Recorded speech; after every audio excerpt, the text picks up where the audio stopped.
We have a number of techniques to open total occluded vessels, but they use technology that you need to have a guide wire and something to perforate the artery before you can use the tool. What I was attracted about laser is the fact that first you do the usual procedure, which is puncture the artery, go through either anterogradely or retrogradely from one leg to the other. And then once you advance the sheath or the guiding catheter next to the plaque, then you can apply the laser filament, and you can apply it and lace through it in such a way that you make a tunnel.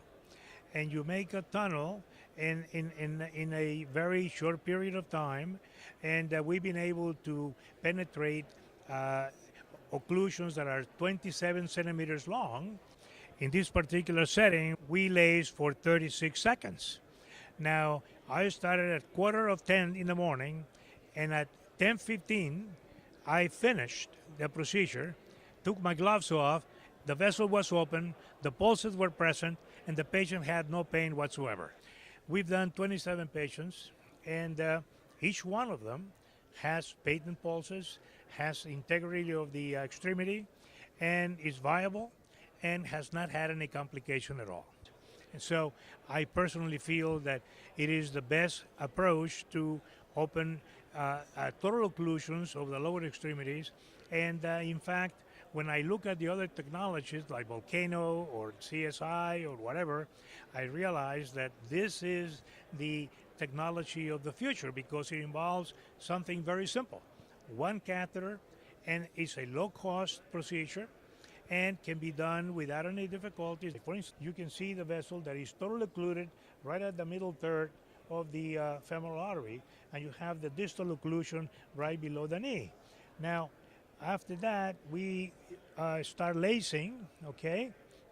And once we do, you see the tip of the catheter, and you see the skeleton of the vessel on the sides, but you see the head of the laser filament never deviates from the center. And that's very unusual because it turns following the topography of the catheter. And that is lacing over there. And then once you do that and go through the other side, well, that's the end of the procedure because then after that you put a guide wire, and then after that you dilate, and we are able to dilate those vessels with low atmospheres, 2, 3, 4 atmospheres. The most I ever used was 4 atmospheres.